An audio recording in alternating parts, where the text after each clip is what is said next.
ഇതൊക്കെ ഏകദേശം 600-700 കൊല്ലം മുമ്പുള്ള കേരളത്തിന്റെ ചരിത്രമാണ് ഈ പറയുന്നത്.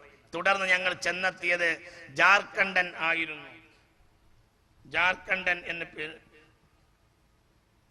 ഈ തീരങ്ങളിലെ ഏറ്റവും വലിയ രാജാക്കന്മാരിൽ ഒരാളാണ് ഇവിടുത്തെ രാജാവ്. ബദ്ഖന്നനിലേക്കുള്ള ആണ് പിന്നീട്. ബദ്ഖന്നൽ എന്ന് പറഞ്ഞാൽ വളപട്ടണം എന്നർത്ഥം. വളപട്ടണത്തിന് അക്കാലത്ത് പറഞ്ഞിരുന്ന ഒരു പേരാണത്. യാത്രക്കാർ ധാരാളം മുസ്ലിമീങ്ങളും അറബി അറിയുന്ന കച്ചവടക്കാരും ഇവിടെ ഉണ്ടായിരുന്നു. അതുകൊണ്ട് പലപ്പോഴും പേര് അങ്ങോട്ടും ഇങ്ങോട്ടൊക്കെ മാറിയും വ്യത്യാസപ്പെട്ടിട്ടുണ്ട്. തോപ്പുകൾ സമൃദ്ധമായ ഈ വലിയ നഗരം അഴിമുഖത്ത് സ്ഥിതി ചെയ്യുന്നു. ഇവിടെ വെറ്റിലത്തോട്ടവും അടക്കാമരവും തെങ്ങും ധാരാളം കാണാം. നഗരത്തിന് പുറത്ത് വെള്ളം സംഭരിക്കാൻ ഒരു കുളമുണ്ട്. കുളത്തിന് ചുറ്റുമായി തോപ്പുകളുണ്ട്.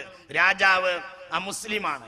ഇസ്ലാം മതം സ്വീകരിച്ച അദ്ദേഹത്തിന്റെ മുത്തച്ഛൻ പണി കഴിപ്പിച്ചതായിരുന്നു നഗരത്തിൽ കാണുന്ന പള്ളി എന്ന്. മലബാറിലെ ആദ്യത്തെ 4 മുസ്ലിം പള്ളികൾ ഒന്നാണ് വളപട്ടണത്തിലെ പള്ളി. വളപട്ടണത്തെ പള്ളിയെ പറ്റിയാണ് ഈ പറയുന്നത്. ഇപ്പുറത്തെ വലിയ ചിറയും മുത്തച്ഛൻ ഇസ്ലാം മത വിശ്വാസിയായി തീരാൻ ഒരു പ്രധാന കാരണം ഒരു മരമായിരുന്നു. ആ മരം ഒരു മഹാത്ഭുതമായിരുന്നു. വളപട്ടണത്ത് അങ്ങനെ ഒരു മരം ഉണ്ടായത് ചരിത്രത്തിൽ പലയിടത്തും രേഖപ്പെടുത്തിയിട്ടുണ്ട്. മരത്തിന്റെ ഇലകൾ പച്ചയായിരുന്നു. അത്തിപ്പഴത്തിൻ്റെത് പോലെ മാർദ്ദവമേറിയതായിരുന്ന ഇലകൾ എന്ന വ്യത്യാസം മാത്രം. മരം അറിയപ്പെട്ടത് ഷഹാദത്ത്, സത്യസാക്ഷിയായ മരം, ഷഹാദത്ത് മരം എന്ന പേരിലാണ് അത് അറിയപ്പെട്ടിരുന്നത്.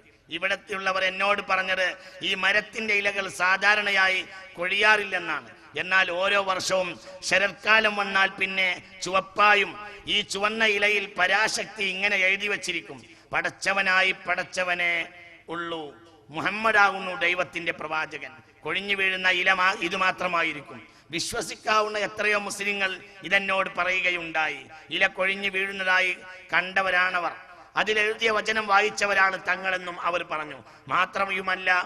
തന്നെയുമല്ല ഓരോ വർഷവും മുസ്ലിങ്ങൾക്കിടയിലുള്ള വിശ്വാസികളും അവിശ്വാസികൾക്കിടയിലുമുള്ള ആളുകളും ഇല വീഴുന്നത് നോക്കി മരത്തിന്റെ ചുവട്ടിൽ ഇരിക്കാറുണ്ടായിരുന്നു.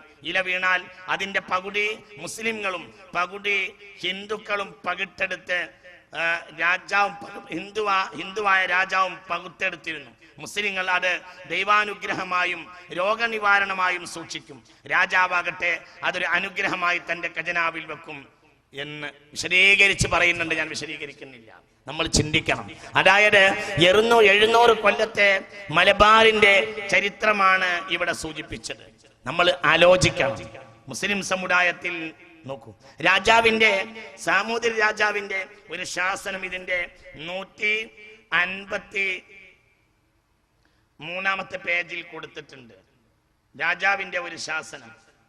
അതായത് ഒരു മുക്കുവക്കുടിലില് ഒന്നിലേറെ കുട്ടികൾ ഉണ്ടായാൽ ആ കുട്ടികളിൽ ഒന്നിനെ മുസ്ലിമാക്കോ. ഹിന്ദുക്കളായ മത്സ്യം പിടുത്തക്കാരുടെ കുടുംബങ്ങളിൽ ഒന്നോ അധികമോ പുരുഷന്മാർ ഇസ്ലാം മതം സ്വീകരിക്കണമെന്ന ആയിരുന്നു സാമൂതിരിയുടെ അനുശാസനം. നോക്കണം, നിങ്ങൾ ചിന്തിക്കണം. ഹിന്ദുക്കളും മുസ്ലിമീങ്ങളും ഇവിടെ കഴിഞ്ഞു വന്നിരുന്ന ഏറ്റവും ഉദാത്തമായ ഉദാഹരണങ്ങളെ ലോഗൻ സാഹിബ് സൂചിപ്പിക്കുകയാണ്. ഇത് മലബാറിനെ സംബന്ധിച്ചിടത്തോളം ഏറ്റവും വലിയ റെഫറൻസ് ആണിത്. വില്യം ലോഗന്റെ മലബാർ മാനുവലാണ്. അതിന്റെ ഏറ്റവും മാതൃഭൂമിയുടെ പതിപ്പാണ്. മാതൃഭൂമി അച്ചടിച്ചിട്ടുള്ള അതിന്റെ ഏറ്റവും പുതിയ പതിപ്പാണ് ഞാൻ ഈ കൈവശം വെച്ചിട്ടുള്ളത്. ശ്രദ്ധിക്കണം. ഇന്നത് ആലോചിക്കാൻ പോലും കഴിയുന്നില്ല. ഒരു ഹിന്ദു വീടിൽ നിന്ന് തീരദേശങ്ങളിലുള്ള ഹിന്ദുക്കളായ മത്സ്യം പിടുത്തക്കാരുടെ കുടുംബങ്ങളിൽ ബ്രാക്കറ്റിൽ മുക്കുവർ കുടുംബങ്ങളിൽ ഒന്നോ അധികമോ പുരുഷന്മാർ ഇസ്ലാം മതം സ്വീകരിക്കണമെന്ന ആയിരുന്നു സാമൂതിരിയുടെ അനുശാസനം. അപ്പോൾ അത് സാമൂതിരിയുടെ കൽപ്പനയായിരുന്നു. നിങ്ങൾ ചിന്തിക്കണം, എത്ര വലിയ ഒരു സഹിഷ്ണുതയാണ് ഈ രാജ്യത്തുണ്ടായിരുന്നത് എന്ന് നമ്മൾ ആലോചിക്കണം. ആവശ്യമായ സാഹചര്യങ്ങൾ നേരത്തെ സൃഷ്ടിക്കപ്പെട്ടിട്ടുണ്ടെങ്കിൽ പറയേണ്ടത്, വ്യാപാരാവശ്യാർത്ഥം നേരത്തെ കുടിപാർപ്പിച്ച അറബികളിൽ ചിലരെങ്കിലും തദ്ദേശീയരായ സ്ത്രീകളെ വിവാഹം കഴിക്കുകയും ഈ ദൃശബന്ധങ്ങൾ മാപ്പിളമാർ എന്ന ഒരു സങ്കര സമൂഹം ഉരുത്തിരിയാൻ ഇടയാക്കുകയും ചെയ്തത് പിൽക്കാലത്ത് മതപ്രചാരണത്തിന് വന്നവരുടെ ജോലി തുലോം എളുപ്പമാക്കി എന്നതാണ് സത്യം. ഇതൊക്കെ ഹിന്ദു വീടുകൾ നേരത്തെ തന്നെ മുസ്ലിമീങ്ങളെ പരിചയപ്പെട്ട സാഹചര്യങ്ങൾ ഉണ്ടായിരുന്നു. ഞാൻ വിശദീകരിക്കുന്നില്ല. ധാരാളം ദക്ഷിണ കൊല്ലത്തെത്തിയ ഇബ്നു ഹബീബിനെയും കുടുംബത്തെയും ദക്ഷിണ കോലത്തിൽ തിരുവിതാംകൂർ രാജാവ് ആദരവും സ്വീകരിച്ചു. ബഹുമാനപ്പെട്ട മാലിക് നിദാറിന്റെ കൂട്ടത്തിൽ വന്നവരാണവർ. ആദരപൂർവ്വം സ്വീകരിക്കുകയും പള്ളി പണിയാൻ സൗകര്യം നൽകുകയും ചെയ്തു. ഇവിടെ സ്ഥാപിതമായ രണ്ടാമത്തെ മുസ്ലിം പള്ളി കാളിയായി ഇബ്നു ഹബീബിനാൽ അനുഗതരായി വടക്കൻ കോലത്തിരിയുടെ, അതായത് ചിറക്കൽ രാജാവ് രാജ്യത്തിലേക്ക് പോയി. അവിടെ ഹുബായി മറാവി അഥവാ മാടായിയുടെ പഴയ പേരാണത്, അഥവാ പഴയങ്ങാടിയിൽ കോലത്തിരി രാജാക്കന്മാരിൽ ഒരാളുടെ കൊട്ടാരത്തിന് തൊട്ടടുത്താനായി മൂന്നാമത്തെ മുസ്ലിം പള്ളി രാജാവിന്റെ ചെലവിനാൽ പണിതു കൊടുത്തു. അതായത് ആദ്യത്തെ മാടായി പള്ളി രാജാവാ പണിതു കൊടുത്തത്. രാജാവ് ക്ഷേത്രകലാ വിദഗ്ധരായ ശാസ്ത്രചിന്തകന്മാരെ കൊണ്ടുവന്നിട്ട് പള്ളിക്ക് ഒരുതരം ക്ഷേത്ര രൂപത്തിൽ പള്ളി കുറ്റിയടിക്കുകയും അതിന്റെ ദിശ ശ്രദ്ധിക്കാതിരിക്കുകയും ചെയ്തപ്പോൾ അന്ന് മുസ്ലിങ്ങളായി വന്ന കച്ചവടക്കാർ പറഞ്ഞു, അത് പറ്റില്ല, ഞങ്ങൾക്ക് മക്കത്തെ പള്ളിയോട് ഒപ്പിച്ചിട്ടേ പള്ളി ഉണ്ടാക്കാൻ പാടുള്ളൂ എന്ന് പറഞ്ഞു. അപ്പോൾ ഹിന്ദുക്കൾ ഒരു സ്നേഹത്തോടെ മുസ്ലിമീങ്ങളെ ശ്രമദാനമായി പള്ളി ഉണ്ടാക്കിയ ഹിന്ദുക്കൾ മുസ്ലിമീങ്ങളെ സ്നേഹത്തോടെ കളിയാക്കിയെന്ന അങ്ങനെ ഒരു പാട്ട് പ്രചാരത്തിൽ വന്നു. മക്കത്തെ പള്ളിക്കൊപ്പിച്ച പള്ളി, മലനാട്ടിൽ ഒരു പള്ളി മാടായി പള്ളി സത്യത്തിൽ കോലത്തിൽ രാജാവ് സ്വന്തം ചെലവിനാൽ പണി കഴിപ്പിച്ചതാകുന്നു.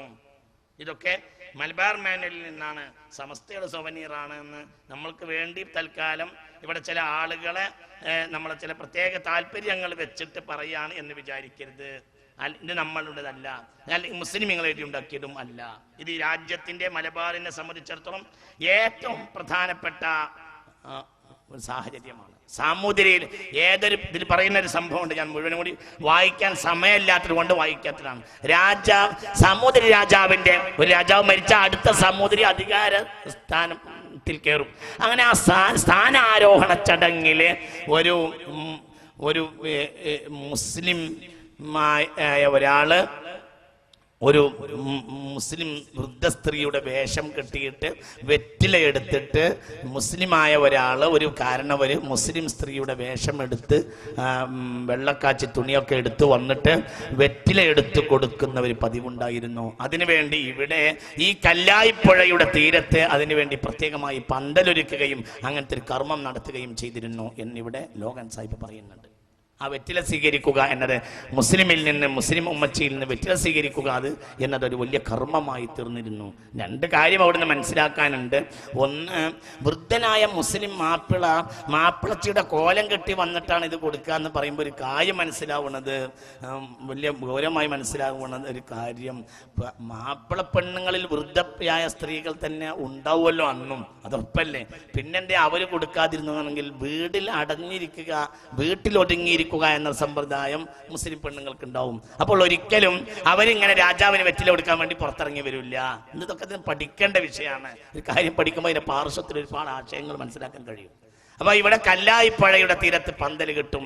ഒരു മുസ്ലിമായ വയസ്സിന് ഒരു മുസ്ലിം വൃദ്ധയുടെ വേഷം കെട്ടി വന്നിട്ട് രാജാവിന് വെറ്റില കൊടുക്കും. അതാണ് രാജാവിന്റെ സ്ഥാനാരോഹണ ചടങ്ങിലെ പ്രധാനപ്പെട്ട ഭാഗം.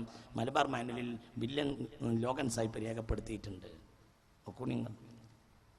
ഇത് ഭഗവാൻ ഗിദ്വാനി എഴുതിയതാണ്, ടിപ്പുവിന്റെ കരവാൾ. ഇതൊന്നും മുസ്ലിമീങ്ങൾ എഴുതിയതല്ല, ടിപ്പുവിന്റെ കരവാൾ. ടിപ്പു എന്തിനു വേണ്ടി ജീവിച്ചു ഇതിൽ പറയുന്നുണ്ട്. മതസഹിഷ്ണുതയ്ക്ക് വേണ്ടി ടിപ്പുവിന്റെ പ്രസംഗം.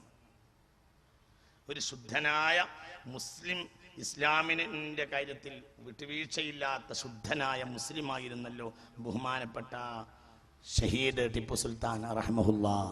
അല്ലാഹു തആല രാജ്യത്തിന് വേണ്ടി മരിച്ചു വീണ ധീര ദേശാഭിമാനിയായിരുന്നല്ലോ ബഹുമാനപ്പെട്ട ഷഹീദ് ടിപ്പു സുൽത്താൻ. അല്ലാഹു തആല അദ്ദേഹത്തിന് മഗ്ഫിറത്ത് കൊടുക്കട്ടെ. അദ്ദേഹത്തെയും നമ്മയും അല്ലാഹു ഫിർദൗസിന്റെ വാതിൽ ഒരുമിച്ച് കൂട്ടട്ടെ. ശ്രദ്ധിക്കണം, 1787 ഇത് ഭഗവാൻ ഗിദ്വാനി എഴുതിയതാണ്. ദി സേഡ് ഓഫ് ടിപ്പു സുൽത്താന്റെ പരിഭാഷയാണ് ഇത്.